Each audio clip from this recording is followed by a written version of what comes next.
Sullivan. He's a writer for Rolling Stone. He wrote the cover story on Stephen Curry in the recent edition. And we're a sports talk radio show, obviously, Matt. And I just got to ask you about the one of the big things in this story. When Kevin Durant made his trade request, the Warriors were said to be interested. There was a lot of people in the Bay Area saying, "Quit talking about it. There's nothing to it. You guys must need something to talk about." But you wrote that Steph Curry actually sat down with Warriors management to discuss it. Can you please explain more? I thought it was kind of pie in the sky too, right? I mean, sure, everybody makes the call. The Nets had a high asking price, and I know the Nets pretty well. I wrote a book about them, and I thought nothing of it until I was talking to folks around Steph before he and I actually sat down. And Steph Curry, his brother, when I kind of casually brought it up, he's like, "Yeah, we talked about it." More than joking that he would even entertain the idea of bringing back KD says a lot about him. So I sat on this for like a month, and then I got to sit down with Steph, and he was really upfront. He said, I was never hesitant. The idea of playing with KD and knowing who he is as a person, I think he's a good dude. And if you said, KD's coming back and we're going to play with him, I had so mumuch fun, I'd be like, hell yeah. And he was really enthusiastic about it, and he said, there was an internal conversation among them, and he said everybody has these conversations, but it happened, and they reached out to Steph, and he apparently seemed pretty enthusiastic. Matt, I tell my partner and the listeners that I call Steph Presidential, like the guy next door. He's just selfless. And, Matt, it amazes me in an era of alpha dogs in the NBA that Steph even signed off on Kevin Durant coming to town. Durant leaves after they has success. And then Curry, but you're saying it is okay with them coming back. Matt, does that just speak to how amazing this guy is? He really is a diplomat. It's funny that you mentioned presidential. NBA Twitter sometimes jokes about, should Curry run for office? Should Kerr? I asked both Steve and Steph, if you guys ever ran for the White House, who would be president? Who would be VP? And Coach Kerr said, Steph would be president, I'd be vice. That's how the ticket would look. His name would be on top. Both of them are not actually going to run for office, they told me. But I think there is a diplomat in Steph, and that can be great on the court. Off the court, I think he's maybe kind of working with that internally and in his brain. Am I going to go hard in the paint in my activism, in my philanthropy, in taking a stand on certain social issues, or am I going to maintain my clout and everybody loving me as a uniter-in-chief to do the real work behind the scenes? So that's a lot of what this story looked like, in addition to the rather nuclear bomb I was sitting on when he opened his mouth about KD. Matt Sullivan joining us. He's a writer for Rolling Stone. Read his story on Steph Curry in the recent edition. He spent a lot of the summer with him. Matt also authored Can't Knock the Hustle about the assembly of the Brooklyn Nets. I've had the privilege and honor, actually, of seeing Steph Curry from the moment he walked into the Golden State Warriors organization back in 2009. And I'm at the point now where I made a statement a month or two ago that I don't think a franchise has ever had a greater face of the franchise on and off the court than Steph Curry. You were with him all summer. Can you just kind of talk about the presence around him and the way people act around him? He's pretty chill. Kids obviously go crazy when they see him. We were at some youth basketball events. Steph does some great work with young minority golfers. There was this young female golfer who came up to shake his hand on kind of a photograph line, and the second that she saw Steph, she just broke down crying. It was tears of joy and jubilation. One of the guys in Steph's entourage said, "There's no crying in golf." And, some of the bros around kind of laughed about it. But Steph looked her right in the eye and said, don't listen to that. This is about you. He's got a real way of looking you in the eye. It's almost disarming. And he remembers things about you. He'll do the follow-up questions, even for a journalist like me. He takes mental notes. He takes real notes. And being able to see some little artifacts, like some of the handwritten notes he wrote to himself about his goals for the next 6 to 8 years, were pretty inspiring. You know, he still says, though, that the main thing is the main thing, and he may be a little delusional about it, but he still thinks he's in his prime on the court.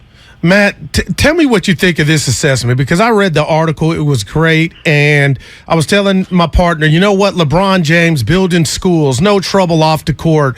I mean, him and Steph are almost identical. And now I feel like Steph, you know, all reports he's about to sign $1 billion lifetime deal with Under Armour is just incredible. But the one thing that stood out to me, and I said, you know what?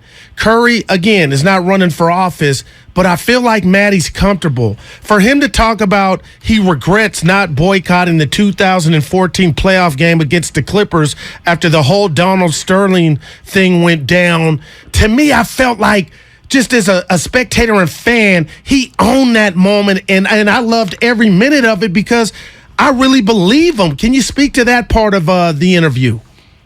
Yeah, he's a lot more cerebral than I anticipated. I had hard questions about politics, about Sterling, but he brought that up. You know, I wanted to ask him about therapy, but he went way down that rabbit hole with me. He brought up abortion, a lot of things that kind of humanized him, from his political passions to his rage, to his depression. He's talking about sitting there when there was this terrible shooting at a parade on July 4th outside Chicago, and how he was just sitting there looking at his phone saying, we can't do anything. What are we going to do about this? You know, he ventured to tell me that he's worried that someday Chase Center could turn into the site of a mass shooting. Now, he wants to get out there and do something about it. He's going to bring that joy to the fore. He's going to get in the trenches out in East Oakland Youth Development Center with Steve Kerr, with Klay Thompson, doing the good work with the grassroots. And you might not see all that. You might not see him, low-key giving $10K to Colin Kaepernick's philanthropic venture. And he's not going to be out here taking a knee on the court, when that was all going down. But it's these low-key flexes that make him a real humanitarian, a real great father and guy. And, I kept asking everybody around him, you ever seen Steph get mad? Is he really that good? And everybody's like, yep, he's really that good. Matt, what's funny is over the last 10 years, I've asked that question to 25 people around him. Have you ever seen Steph be a jerk? Have you ever seen him lose his composure? I'm still waiting for that first story, man. I really am. Well, the one that kept coming back. The mouthpiece? There's mouth guard, but that's kind of nothing, right? Right. It gets mad on the golf course. There was an incident apparently with some members of his kind of inner circle who he told me, he felt betrayed his trust.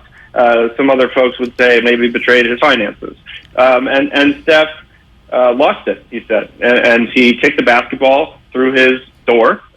He shooed away these kind of former members of his entourage, and his family tried to calm him down. And he said he just broke down crying, and he went into a room all alone and just kind of lost it. And he was saying to me, his family didn't know what to do because he is not alone that often.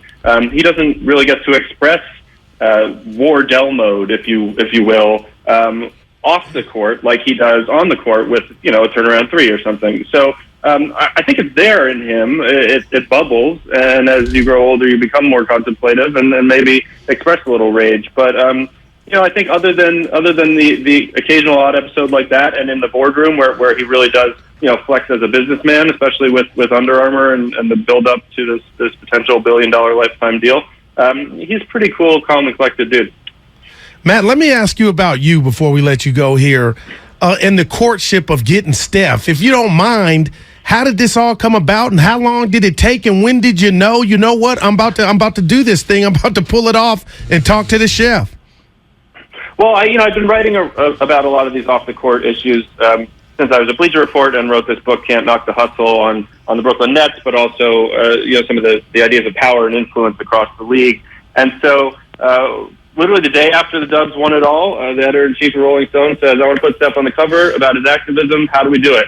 I hit up Steph's team that Friday night, and they were excited about it. I think it's a new audience for him to show off some of his philanthropic ventures, his humanitarianism, and we had to wait a month to fit in his schedule, and we found a bunch of holes to fill and sit down on the run, on the move, at a restaurant, everywhere we could on the golf course, everywhere we could hang out, we did. But it took me a month to meet up with him. So I got to talk with everybody in his inner circle and really ask them, what should I ask Steph? What's not out there that he might want to let out there? And so I got a lot of these stories kind of on the low, and my deal with people was, okay, like if he wants to go there, we'll put it on the record. And so they spilled a little tea, and then he was up for anything. He answered every question.